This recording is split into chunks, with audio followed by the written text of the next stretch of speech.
Tiga nikmat yang tadi disebutkan hanyalah sedikit dari begitu banyak nikmat yang sudah kita terima di setiap saat. Jangankan untuk membayar dan mengganti nikmat yang sudah diberikan Allah Subhanahu wa taala. Untuk menghitungnya saja kita tak akan mampu. Wa in ta'uddu ni'matallahi la tuhsuha. Kalau kalian mencoba menghitung nikmatku, tak akan mampu kalian untuk menghitungnya. Maka Allah Subhanahu wa taala tidak pernah perintahkan kita untuk menghitung-hitung nikmat, untuk mengkali-kalikan nikmat, tetapi yang diperintahkan kepada kita adalah untuk mensyukuri nikmat yang sudah diberikan Allah.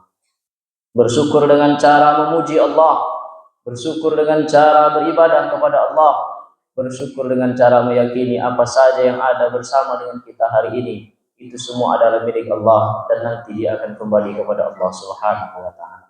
Mudah-mudahan dengan syukur yang sudah kita lakukan di hadapan Allah Subhanahu wa taala, nikmat banyak yang sudah kita terima hari ini ditambah banyak oleh Allah Subhanahu wa taala. La in syakartum la azidannakum. Salawat dan salam tercurah kepada baginda Nabi Muhammad sallallahu alaihi wasallam. Allahumma salli ala sayyidina Muhammad wa ala ali sayyidina Muhammad. Assalamu alayka ya Rasulullah. Assalamu alayka ya Habibullah. Patah giginya, berdarah pelipisnya ketika ia terancam nyawanya oleh musuh. Para sahabatnya berkata, engkau punya doa mustajab ya Rasulullah, engkau punya doa makbul di hadapan Allah. Kalau engkau berdoa sekali saja, maka hancur musuhmu semua, rata musuhmu semua dengan tanah ya Rasulullah. Berdoalah engkau, kami tak sanggup melihatmu tersiksa. Sahabat meminta Nabi berdoa ketika ia dalam keadaan sulit, tapi Nabi berkata, doa mustajab dari mulutku ini kusimpan. Doa mustajab dari mulut Muhammad itu tak akan kukeluarkan. Untuk apa ya Rasulullah? Untuk membantu umatku nanti di hadapan Allah Subhanahu wa taala. 1400 tahun yang lalu dia sudah ingat dengan kita. Ketika nyawanya di tenggorokan akan ditarik oleh malaikat Israel, dia masih tempat pikirkan kita, bagaimana nanti umatku. Umat yang dipikirkan. Padahal nyawa akan melayang dari tenggorokan. Allah berfirman dalam sebuah hadis kursi, tidak akan masuk surga umat lain ya Muhammad sebelum semua umatmu masuk dalam surga. Tidak ada satupun kebanggaan yang melebihi menjadi umat Nabi Muhammad sallallahu alaihi wasallam. Aku melihat ada sebuah telaga Haud, kata Nabi. Aku melihat ada sebuah telaga dalam surga. Ada sebuah telaga yang nanti akan ada saudara-saudaraku yang minum di sana. Kamikah itu ya Rasulullah? Kata para sahabat, bukan. Antum ashabi, kalian sahabatku yang akan minum di telaga Al-Kautsar dalam surgaku. Itu adalah para ikhwani, saudaraku. Siapa dia ya Rasulullah? Amanu bi walam yarawni. Mereka adalah orang-orang yang beriman kepadaku tapi tak pernah berjumpa dengan aku. Mereka lah orang-orang yang hidup di akhir zaman nanti. Aku sangat rindu kepada mereka. Rindunya sudah tertanam, rindunya sudah ada kepada kita 1400 tahun yang lalu. Apakah kita sebagai umatnya yang hari ini jarang berselawat kepadanya, jarang mengerjakan sunnah-sunnahnya? Apakah rasa rindu yang sama itu sudah ada di hati kita hari ini? Tidak ada yang membanggakan di atas dunia ini selain nanti masuk surga bersama dengan baginda Nabi Muhammad sallallahu alaihi wasallam. Kita mungkin tak seberuntung para sahabat yang bisa langsung memeluknya, yang bisa langsung mencium tangannya, tapi rasa rindu di hati kita pasti ada kepada baginda Nabi Muhammad sallallahu alaihi wasallam. Mudah-mudahan dengan rasa rindu itu beliau nanti membantu kita di hadapan Allah Subhanahu wa taala. Allahu akbar, Allahu akbar, Allahu akbar, walillahil hamd. Hari ini kita berada dalam majelis Idul Fitri yang mulia, di hari agung di mana semua orang mengumandangkan takbir, merayakan kemenangan setelah 30 hari ditempa oleh pendidikan yang bernama Siyam Ramadan. Di pagi ini banyak di antara kita yang hari ini sedang memikirkan orang terkasih, orang tersayang yang ada bersama dengan kita. Ada yang sedang memikirkan belahan jiwa, anak tercinta, pasangan hidup, dan ada juga sedang memikirkan orang tua, ayahanda dan ibundanya tercinta. Andai kata ibu kita masih hidup, selesai sholat Idul Fitri ini datangilah mereka. peluklah mereka, cium tangan mereka. Bagaimana dulu 30 hari ibu tak puasa Ramadan, ditinggalkan ibadah fardunya di hadapan Allah Subhanahu wa taala karena kita sedang menumpang di atas rahim. Kita sedang berada di dalam kandungannya. Dia tinggalkan ibadah wajibnya di hadapan Allah Subhanahu wa taala untuk menjaga keselamatan kita. Setelah kita lahir ke atas dunia 30 hari lagi dia tak puasa fardu Ramadan. Hanya karena sedang menyusu kita di tahun pertama. 30 hari lagi di tahun kedua dia tidak puasa Ramadan karena kita masih menyusu di tahun yang kedua. 90 hari ibu tidak puasa Ramadan hanya untuk membesarkan kita menjadi orang yang berguna hari ini. Lalu apa yang harus kita balaskan untuk mereka? Sudahkah kita menjadi anak yang berbakti pada ibu kita? Sudahkah kita belikan dia baju baru hari ini? Kalau kita belum mampu untuk membahagiakan orang tua kita, belum mampu membahagiakan ibu kita, paling tidak kita jangan menyusahkan hidupnya. Seandainya kita sanggup membawa ibu kita berjalan kaki dari rumah kita hari ini menuju Baitullah, tawaf dan sa'i di Makkah, belum bisa membalas satu tetes darah yang ia keluarkan saat melahirkan kita ke atas dunia. Andai kata ayahanda pun masih hidup hari ini, selesai sholat Idul Fitri ini, datangilah ayah kita, peluk tubuhnya, cium tangannya. Bagaimana dulu kulit seorang ayah melepuh, diterjang panas, lapuk, diterjang hujan, pagi, petang, siang, malam ia mencari nafkah hanya untuk membesarkan kita. Ketika ia dapat rezeki yang dititipkan Allah, seorang ayah tidak pernah berpikir bagaimana perut laparnya. Dia tidak pernah berpikir bagaimana lelahnya. Dia tidak pernah berpikir mengganti bajunya yang kotor. Tetapi seorang ayah saat dapat rezeki yang dia pikirkan adalah makan anaknya, yang dia pikirkan adalah sekolah anaknya, yang dia pikirkan adalah baju baru anaknya. Sudahkah anaknya mendapatkan apa yang orang lain dapatkan? Sudahkah anaknya sama dengan anak-anak lain dapat? Andai kata mampu juga kita gendong ayah kita menuju Baitullah hari ini, tak akan mampu membalas satu tetes keringat yang ia keluarkan untuk membesarkan kita. Namun malang yang tak dapat ditolak, untung yang tak dapat diraih. Seandainya kedua orang tua tercinta itu sudah tiada hari ini, mereka hanya terbayang di pelupuk mata kita, senyum mereka hanya terbayang dalam ingatan saja. Maka setelah sholat Idul Fitri ini, datangilah makam mereka, ucapkan salam kepada mereka. Dimanapun, kapanpun, ada doa mustajab tempat kita berdoa kepada Allah Subhanahu wa ta'ala. Maka titipkanlah doa untuk mereka. Rabbighfirli wa liwalidayya warhamhuma kama rabbayani shaghira. Ketika orang tua kita sudah meninggal anak cucu Adam, maka putus semuanya kecuali 3. Salah satunya adalah doa anak yang soleh selalu sampai ke makam kedua orang tua kita. Kaum muslimin, kaum muslimat, hadirin hadirat jamaah Idul Fitri yang dimuliakan Allah Subhanahu wa taala. Kita bingkai Idul Fitri 1447 Hijrah tahun ini dengan 3 hikmah besar. Yang pertama adalah bersedekah. Kita puasa Ramadan sebagaimana yang diperintahkan Allah Subhanahu wa taala, ya ayyuhalladzina amanu kutiba alaikumussyam kama kutiba alal ladzina min qablikum la'allakum tattaqun. Berpuasalah kamu supaya kita menjadi orang yang bertakwa. Tapi kita puasa menahan lapar dan haus, menahan hawa nafsu kita hanya mampu dari pagi sampai malam saja. Lapar dan haus yang kita tahan itu ada batasnya. Hanya mampu 13 jam menahan. Itu pun sudah banyak di antara kita yang tak sanggup untuk menahan. Tapi ada orang-orang di luar sana, sanak saudara kita, jiran tetangga, karib kerabat kita yang mereka tidak berkecukupan sama seperti kita. Mereka membutuhkan uluran tangan kita. Mereka lapar berkepanjangan. Siang mereka lapar, malam pun mereka lapar lagi. Hari ini lapar, besok lapar lagi.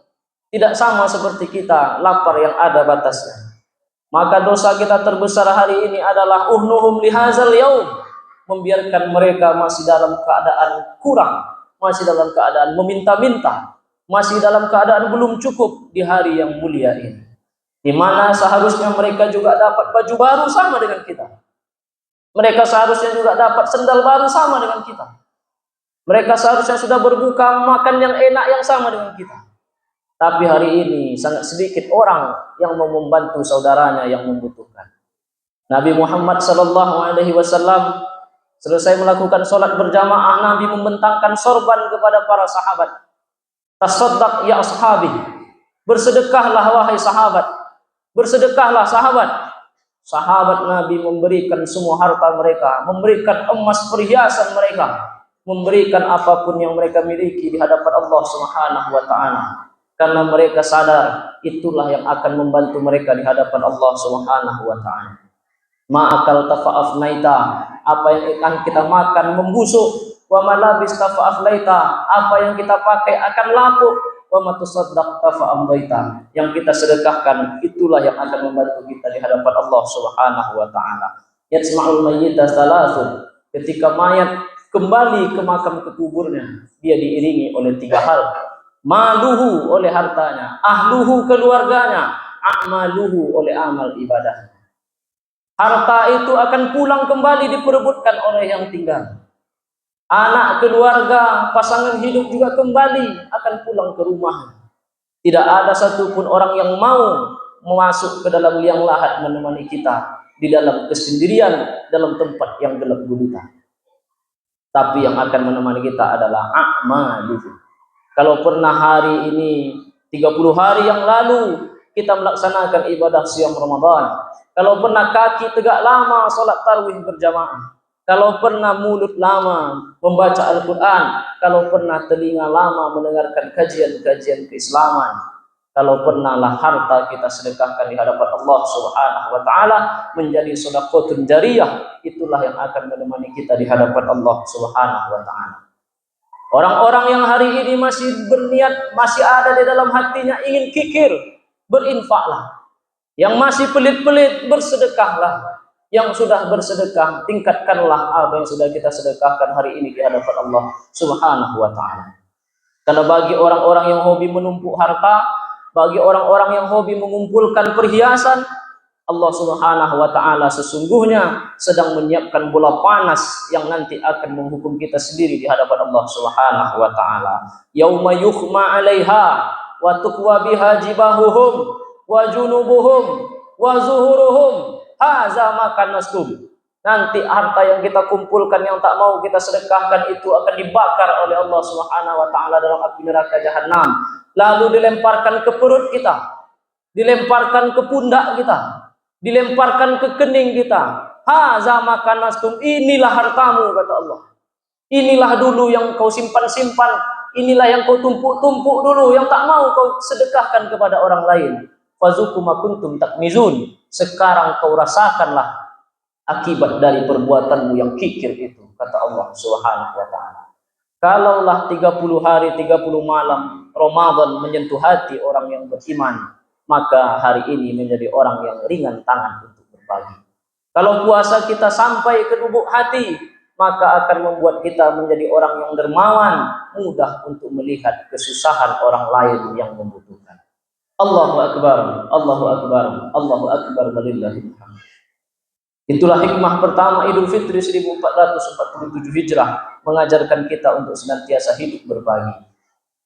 Hikmah kedua, qaulun ma'rufun, setiap ucapan yang baik, wa maghfiratun, pemberian maaf, khairun, lebih baik min shadaqatikum yasba'uha aza, daripada bersedekah tapi mulut kita mencaci maki orang lain. Hikmah kedua adalah menjaga silaturahim dan saling maaf memaafkan.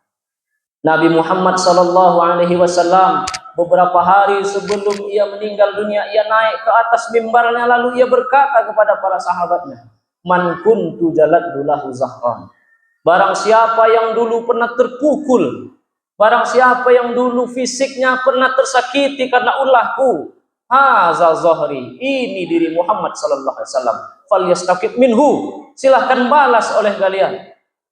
Man kuntu syatamtu lahu irdan, barang siapa yang dulu pernah perasaannya hatinya terluka karena aku, kata Nabi, haza irdi, inilah harga diriku, ini hatiku, ini perasaanku, falyastaqim minhu, balaskan. Mangkana lahudain, barang siapa yang dulu pernah aku berhutang akan kulunasi, kata Nabi.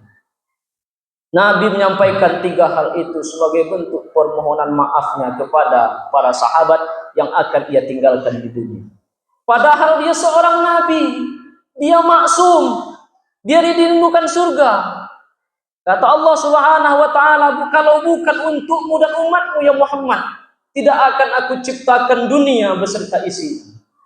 Belum lagi ia meninggal dunia, ia sudah bisa main di dalam surga. Ia sudah bisa menengok keindahan surga.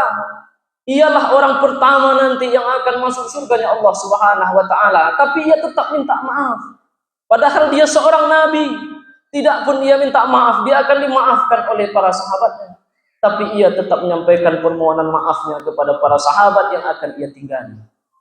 Pertanyaan terbesar kepada diri kita hari ini, jamaah yang hadir pada sidang Idul Fitri yang mulia, siapa diri kita hari ini? Kita hanyalah manusia yang penuh silap salah dan dosa. Setiap hari penuh dengan maksiat. Kenapa terkadang kita menjadi orang yang paling gengsi untuk memberikan maaf kepada orang lain? Kenapa kita paling susah untuk meminta maaf kepada orang lain? Apa yang kita banggakan di dunia ini? Bangga kita karena harta kita. Apa yang kita sombongkan? Sombong kita karena paras kita. Apa yang mau kita banggakan? Apa yang mau kita angkuhkan? Nyawa pun yang kita miliki hari ini punya Allah Subhanahu wa taala. Tak ada yang milik kita. Apa yang kita banggakan? Apa yang kita harus sombongkan? Maka Idul Fitri 1447 Hijrah disunnahkan saat pergi dan pulang berbeda jalan, supaya kita banyak berjumpa dengan para sahabat, berjumpa dengan jiran tetangga, saling mengulur tangan, saling silaturahim dan maaf memaafkan. Yang hari ini masih bertengkar, berdamailah. Yang hari ini mungkin belum bersilaturahim, yang belum bersalaman, bersalamanlah. Yang hari ini belum bertegur sapa, bertegur sapalah kembali. Yang mungkin hubungan silaturahimnya rusak, sambung dan rekatkanlah hubungan silaturahim kembali. Allah Subhanahu wa taala melalui baginda Nabi Muhammad sallallahu alaihi wasallam mengatakan, la yadkhulul jannah, tak akan mencium surga qati'ur rahim, orang-orang yang memutuskan tali silaturahim. Man ahabba yubsatulahu fi rizqihi wa yunta'alahu fi adarihi falyasil rahimahu. Kalau mau dilapangkan rezeki, dipanjangkan umurnya, falyasil rahimahu. Man wasallahu wasaltuhu. Kalau kita menyambung silaturahim dengan sesama kita, Allah sambung hubungan dengan kita. Man qata'ahu qata'tuhu. Kalau kita putuskan hubungan dengan silaturahim kita dengan sesama, Allah juga putuskan hubungan dengan kita. Karena ketahuilah, saat kita menjalin hubungan silaturahim, saat kita bersilaturahmi, saling maaf memaafkan, berjabat tangan, Allah sedang memberikan pintu ampunan kepada kita. Mamim muslimaini, 2 orang muslim yaltaqiyani, berjumpa, wa yatasafahani, mereka berjabat tangan, ila ghufira lahuma ma lam yatafarraqa. Allah berikan ampunan sebelum mereka berpisah. Idul Fitri mengajarkan kita hari ini untuk saling kunjung mengunjungi, untuk saling bersilaturahim, melempar senyum dengan sesama, saling maaf memaafkan, menyambung kembali hubungan yang mungkin rusak, hubungan yang belum terjalin selama ini. Allahu akbar, walillahil hamd. Lalu hikmah yang ketiga adalah senantiasa menjaga istiqomah di hadapan Allah Subhanahu wa taala. Tidak ada gunanya sedekah yang banyak. Tidak ada gunanya menjalin silaturahim yang begitu banyak kalau putus hubungan dengan Allah Subhanahu wa taala. 30 hari, 30 malam Ramadan kemarin datang kepada kita.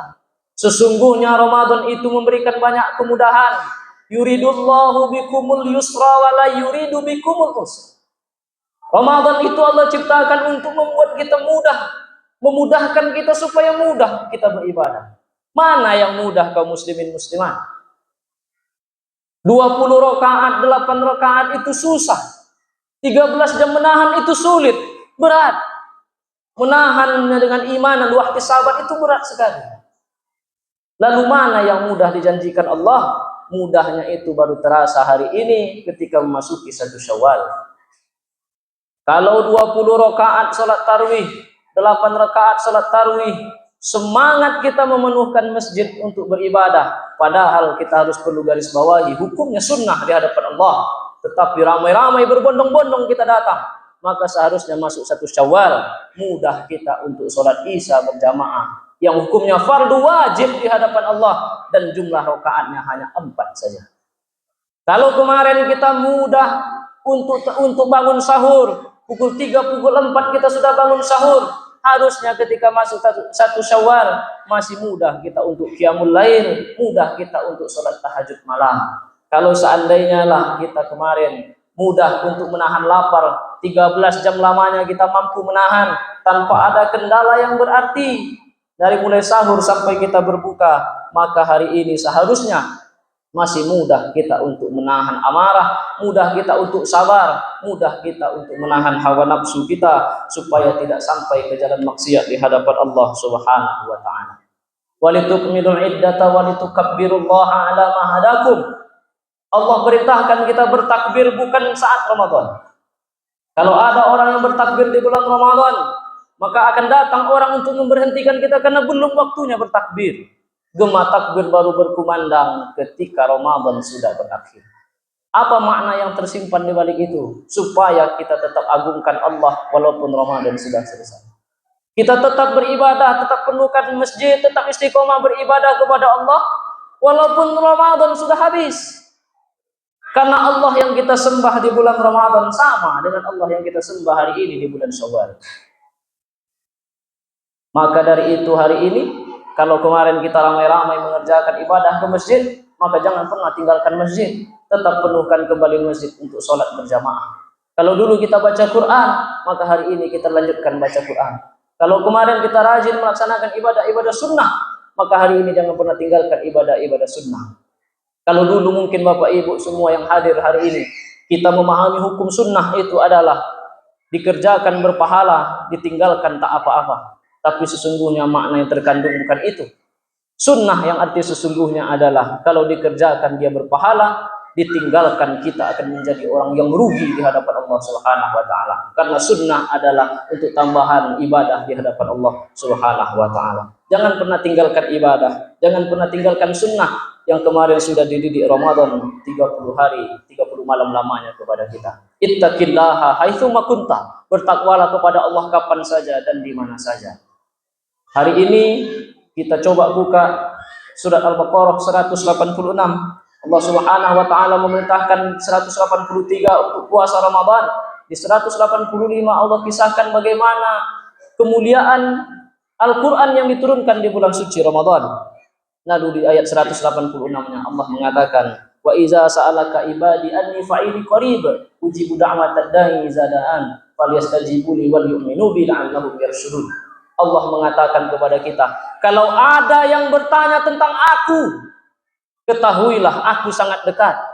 Ramadan berakhir, kita tetap dekat dengan Allah.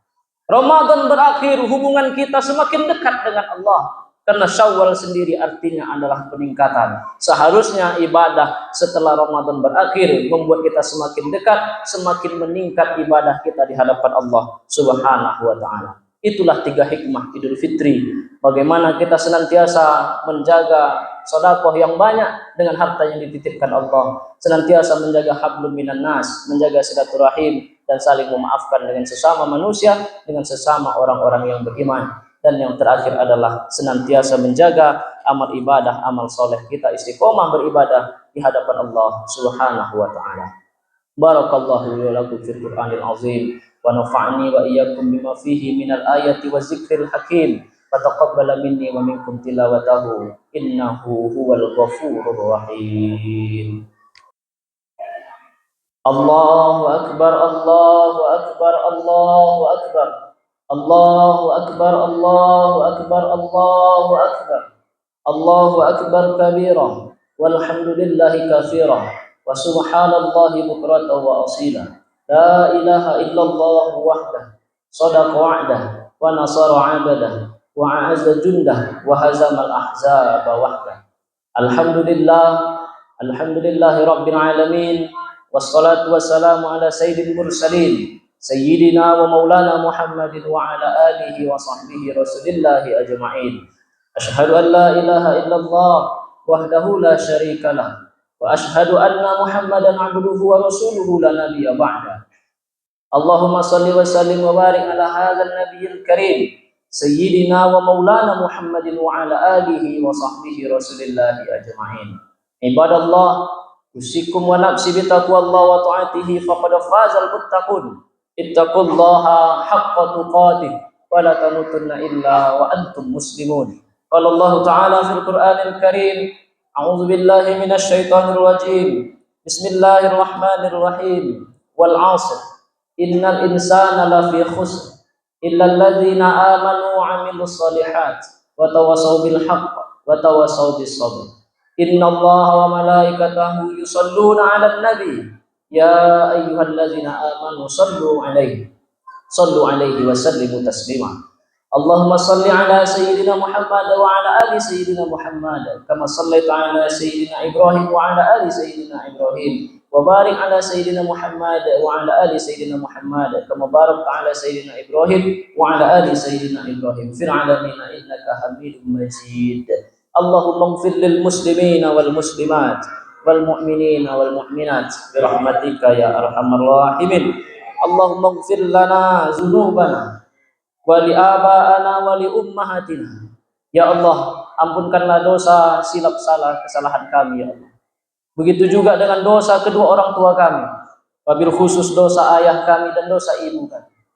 Seandainya mereka masih hidup hari ini ya Allah, berikanlah kelapangan rezeki untuk mereka. Lancarkanlah segala urusan mereka ya Allah. Tetapkanlah hati mereka supaya istiqomah di hadapan-Mu ya Allah. Seandainya mereka sudah menghadap kepadamu ya Allah, berikanlah kelapangan kubur bagi mereka ya Allah. Tempatkanlah mereka dalam surgamu ya Allah. Allahumma ja'al kubrahum rawdatan min riyadil jinan. Jadikanlah kubur mereka menjadi taman surgamu ya Allah. Wala taj'al kubrahum ghufratan min kuffarin niran. Jangan jadikan kubur mereka menjadi lubang neraka-Mu ya Allah. Allahumma dafa'anal ghala wal bala wal waba wal fahsya wa zina wa riba wal munkar. Jauhkanlah kami dari segala macam mara bahaya, dari segala macam wabah penyakit, dari perbuatan keji dan mungkar, dari riba, dari zina. Jadikanlah negeri kami ini negeri baldatun thayyibatun wa rabbun ghafur. Allahumma innaka afuwwun karim, tuhibbul afwa fa'fu anna ya karim. Allahumma ya muqallibal qulub, tsabbit qulubana ala dinika wa ala ta'atik. Kokohkanlah hati kami ya Allah dalam senantiasa beribadah kepadamu dan dalam agama. Allahumma ya musarrifal qulub, sarrif qulubana ala dinika wa ala ta'atik. Tetapkanlah hati kami dalam ibadah kepadamu ya Allah dan dalam agama Islam yang Engkau titipkan ini ya Allah. Allahumma anzil rahmatan, curahkanlah rahmat kasih sayang-Mu ya Allah, wa ni'matan, nikmat yang banyak dari-Mu ya Allah, wa barakatan, keberkahan dari-Mu, wa salamatan, keselamatan oleh-Mu ala hazihil jamaah, untuk semua jamaah Idul Fitri yang hadir pagi ini ya Allah. Rabbana hablana minas salihin, jadikanlah anak-anak kami anak-anak yang soleh solehah. Jadikanlah anak-anak keturunan kami, para cucu kemenakan kami menjadi orang-orang penghafal Al-Quran, menjadi orang yang senantiasa beribadah kepadamu, jauh dari penyakit-penyakit seperti zina, narkoba, pergaulan bebas, game online, judi online, dan penyakit-penyakit masyarakat lainnya ya Allah.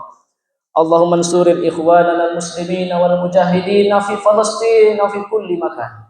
Berikanlah kemudahan, berikanlah keselamatan pada kaum muslimin dan mujahidin yang ada di Palestina ya Allah.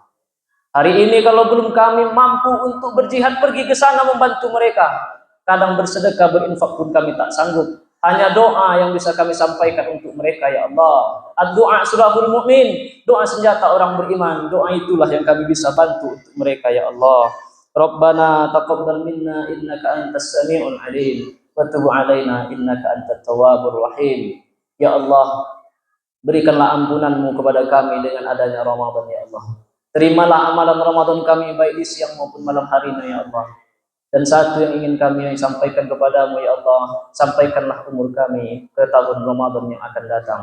Rabbana atina fid dunya hasanah wa fil akhirati hasanah wa qina adzabannar. Ibadallah, innallaha ya'muru bil 'adli wal ihsan wa ita'izil qurba wa yanha 'anil fahsya'i wal munkari wal baghi ya'izukum la'allakum tadhakkarun. Wa la dzikrullahi akbar wallahu ya'lamu ma tasna'un. Assalamualaikum warahmatullahi wabarakatuh.